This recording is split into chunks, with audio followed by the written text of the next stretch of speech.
Hadirin wal hadirat rahimakumullah, Ramadan itu sering disebut sebagai Syahrul Quran atau bulan Al-Quran. Hal ini sesuai dengan firman Allah di dalam surah Al-Baqarah ayat 185 yang di dalamnya Allah berfirman, A'udzu billahi minasyaitonir rajim. Syahrul Ramadan alladzi unzila fihil Qur'an hudal linnas wa bayyinatin minal huda wal furqan. Bulan Ramadan itu adalah bulan yang di dalamnya Allah menurunkan sebagian Al-Qur'an sebagai petunjuk bagi umat manusia dan juga berisi penjelasan-penjelasan tentang petunjuk itu, dan sebagai furqan, sebagai pembeda antara yang hak dengan yang batil, dan pembeda antara hambanya yang beriman dengan hambanya yang tidak beriman. Kalau kita membaca dalam beberapa studi ilmu tafsir, turunnya Al-Quran itu kalau dilihat dari sisi tahapannya atau prosesnya itu ada 4 tahapan. Tahapan yang pertama adalah turunnya Al-Quran min sidratil muntaha ila sama'id dunya. Turunnya Al-Quran dari sidratul muntaha ke langit dunia. Turunnya Al-Quran pada tahapan pertama ini secara sekaligus lengkap seperti Al-Quran yang kita miliki dan kita baca sekarang ini. Peristiwa turunnya Al-Quran pada tahap pertama inilah yang disebut dengan turunnya Al-Quran pada malam kemuliaan atau Lailatul Qadar. Jadi Lailatul Qadar yang sering kita pahami selama ini sebagiannya berkaitan dengan proses ini. Turunnya Al-Quran min sidratil muntaha ila sama'id dunya. Dan proses itu sudah selesai. Kemudian yang kedua adalah turunnya Al-Quran minas sama'id dunya ila Muhammadin sallallahu alaihi wasallam. Turunnya Al-Quran dari langit dunia kepada Nabi Muhammad sallallahu alaihi wasallam, yang peristiwa itu turunnya yang pertama kali terjadi pada tanggal 17 bulan Ramadan. Dan itulah yang dalam tradisi masyarakat Islam, khususnya masyarakat Islam di Indonesia, diperingati sebagai Nuzulul Quran. Turunnya Al-Quran pada proses yang kedua itu berlangsung secara berangsur-angsur, dan turunnya itu tidak berurutan, sehingga kalau kita membaca di dalam sejarah, wahyu yang pertama kali diterima Rasulullah Muhammad itu adalah surat Al-Alaq 1 sampai dengan 5. Surat Al-Alaq itu kalau kita baca di dalam Al-Quran sekarang, itu surat yang ke-96 dari 114 surat yang ada. Surat Al-Alaq itu ayatnya sangat banyak, tetapi yang turun pertama hanya 5 ayat. Dan itulah yang di dalam surat Al-Baqarah 185 tadi disebut sebagai Syahrul Ramadan alladzi unzila fihil Qur'an. Bulan yang di dalamnya diturunkan sebagian Al-Quran. Proses itu sudah selesai karena Al-Quran sekarang sudah kita miliki dan sudah kita kaji bersama-sama. Nah, proses yang ketiga itu adalah proses di mana Rasulullah menyampaikan wahyu Al-Quran yang beliau terima kepada para sahabat. Pada saat Rasulullah menyampaikan wahyu itu, Rasulullah memerintahkan kepada para sahabatnya untuk mencatat Al-Quran itu. Tetapi yang perlu saya jelaskan pada kesempatan ini, pencatatan Al-Quran itu termasuk huruf-hurufnya itu tidak seperti pencatatan dan huruf yang kita miliki sekarang ini. Catatan para sahabat itu hanya berupa simbol-simbol yang menjadi penanda bacaan Al-Quran. Karena huruf-huruf Al-Quran itu baru kemudian disempurnakan dan disusun pada masa pemerintahan Bani Umayyah. Setelah pemerintahan Khulafaur Rasyidun, kemudian pada masa Bani Umayyah itulah Al-Quran huruf-hurufnya itu dibuat standar seperti yang kita punya sekarang ini. Nah, proses itu juga sudah selesai. Nah, proses yang keempat adalah proses di mana kita mengamalkan Al-Quran dalam kehidupan kita sehari-hari, dan itu yang terus-menerus harus kita lakukan, dan itulah sesungguhnya makna dari Ramadan sebagai syahrul Quran dalam pengertian yang keempat ini. Karena itulah maka Bapak Ibu sekalian, Ramadan ini disebut sebagai syahrul Quran karena di dalamnya kita memperbanyak membaca Al-Quran. Rasulullah Muhammad itu selama bulan Ramadan itu senantiasa bertadarus dengan malaikat Jibril. Setiap malam malaikat Jibril itu menemui Rasulullah Muhammad dan kemudian membaca Al-Quran bersama-sama. Dan itulah sunnah yang perlu kita lakukan di dalam bulan Ramadan ini, di mana kita memperbanyak membaca Al-Quran. Akan tetapi membaca saja tidak cukup. Di dalam beberapa masyarakat itu ada tradisi namanya tadarus Al-Quran. Kalau di kampung saya di Kudus itu biasanya setelah tarawih itu nanti ada tadarus yang ditargetkan satu malam itu 1 juz, sehingga nanti 1 bulan itu khatam 30 juz. Tetapi ini hanya tadarus yang isinya membaca saja. Padahal kalau kita memaknai makna dari tadarus itu kan dari kata-kata darosa yang artinya belajar atau mempelajari sesuatu. Makanya ada namanya madrasah atau madrasah, itu tempat di mana kita belajar.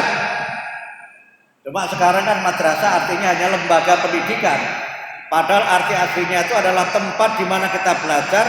Maka tadarus Al-Quran adalah aktivitas yang kita lakukan di mana kita tidak sekedar membaca Al-Quran, tetapi juga kita memahami dan mendalami makna dan kandungan Al-Quran itu. Bahkan kalau kemudian kita kaitkan dalam kehidupan sehari-hari, kita tidak sekedar melakukan tadarus Al-Quran, tetapi juga melakukan tilawatil Quran. Tilawatil Quran selama ini hanya dimaknai sebagai membaca Al-Quran yang dilakukan. Sehingga di Indonesia ini ada namanya musabaqah tilawatil Quran, perlombaan membaca Al-Quran, yang di situ ditandai dengan pembacaan Al-Quran dengan lagu-lagu yang indah, biqiraatil mujawwad, pembacaan yang dengan sangat indah. Walaupun kalau saya membaca di dalam tafsir, saya misalnya mengutip pendapatnya Abdullah Yusuf Ali, tilawatil Quran itu pengertiannya ada 4. Kata-kata tilawah itu isim masdar dari fi'il tala. Tala itu secara bahasa artinya mengikuti sesuatu dari jarak yang sangat dekat dengan sesuatu yang di depannya. Itulah namanya tala. Sehingga kalau tilawah itu isim masdar yang berarti kita memang sudah memiliki karakter mengikuti sesuatu dengan sebaik-baiknya. Kalau ini dihubungkan dengan Al-Quran, maka tilawatil Quran itu yang pertama pengertiannya adalah kita membaca Al-Quran dengan pembacaan yang sebaik-baiknya, sebagaimana Jibril membacakan kepada Nabi Muhammad dan Nabi membacakan kepada para sahabat kepada para tabi'in, dan seterusnya sampai kepada kita sekarang ini. Karena itu kalau kita mengikuti pendapat ini, maka belajar Al-Quran itu harus ada gurunya. Menurut pendapat ini tidak boleh kita belajar Al-Quran dari CD atau dari kaset yang gurunya tidak ada. Karena kalau lewat kaset, lewat CD, kalau ada salah itu nggak ada yang membetulkan. Sedangkan kalau ada gurunya, kalau salah, kalau keliru, ada yang membetulkan. Dan itulah dalam tradisi pembelajaran di pesantren itu, kalau orang sudah khatam membaca Al-Quran, ada gurunya, dia mendapatkan ijazah. Ijazah itu bukan sertifikat seperti kita sekolah itu. Karena kalau ijazah sekolah itu ada yang orang-orang tidak sekolah tapi ijazahnya ada. Namanya setia, sekolah tidak, ijazah ada. Ijazahnya palsu. Satu saat ada seorang tokoh punya ijazah, ijazahnya disoal. Menurut informasi ijazah bapak ini palsu. Nah, tokoh itu menjawab, waktu saya beli kata yang jual ijazahnya asli, katanya.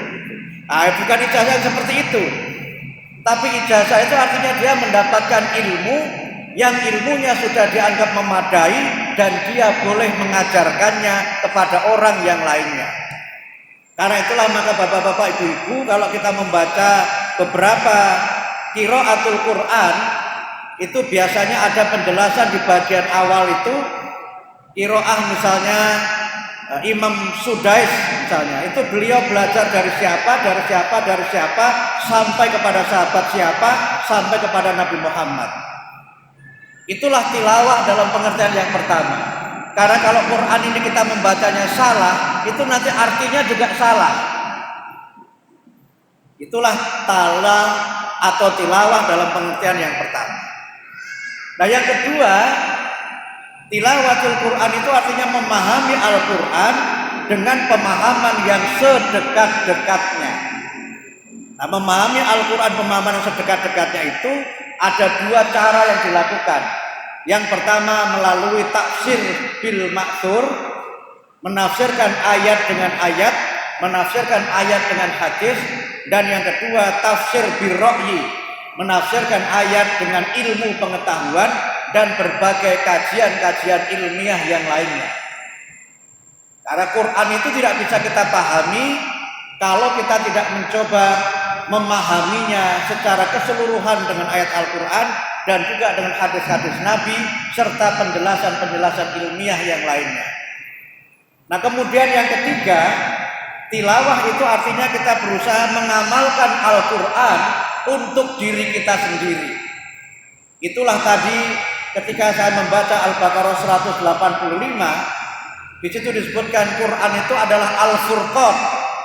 Al-Furqan itu dalam pengertian pertama berisi penjelasan-penjelasan yang membedakan mana yang hak dan mana yang batil.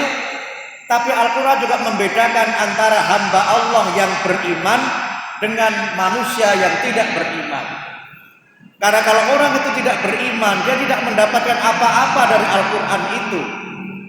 Di dalam surat Al-Isra ayat 82 Allah berfirman, wa nunazzilu minal Qur'ani ma huwa shifaa'u wa rahmatul lil mu'minin wa la yazidudz zalimina illa khasara.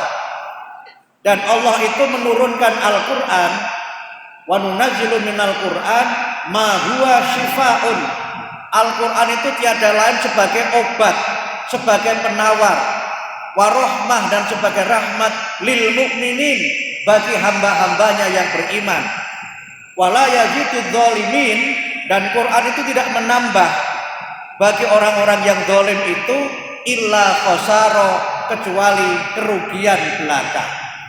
Karena itulah maka Quran itu menjadi Al-Furqan, karena dengan kita membaca Al-Quran, memahami isinya dan mengamalkannya, maka terlihat jelas mana yang hak, mana yang batil, mana hambanya yang beriman dan mana manusia yang tidak beriman itu.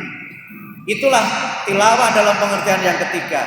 Nah, yang keempat, tilawah itu pengertiannya adalah mendakwahkan Al-Quran dalam kehidupan kita sehari-hari. Tatbiqul Quran, membumikan Al-Quran, bukan mengebumikan Al-Quran. Kalau membumikan itu kita mengamalkan, kalau mengebumikan itu dikuburkan, dimatikan Quran itu. Karena itu maka bagaimana pri kehidupan umat Islam akan sangat ditentukan oleh bagaimana mereka membaca, memahami, dan mengamalkan Al-Quran itu. Insya Allah dengan kita senantiasa melakukan tadarus Al-Quran dan tilawatil Quran, kita bisa mendapatkan rahmat dari Allah dan mendapatkan petunjuk dari Allah, serta kita menjadi hamba-hambanya yang muttaqin, hamba-hambanya yang senantiasa meraih keselamatan dan kesuksesan serta kebahagiaan dalam kehidupan kita di dunia ini dan kehidupan kita kelak di akhirat nanti. Demikian yang saya sampaikan, mudah-mudahan bermanfaat. Mohon maaf jika ada kekurangan, kekhilafan, dan hal-hal yang tidak berkenan. Nasrun minallah wa fathun qarib wa basyiril mu'minin. Wassalamualaikum warahmatullahi wabarakatuh.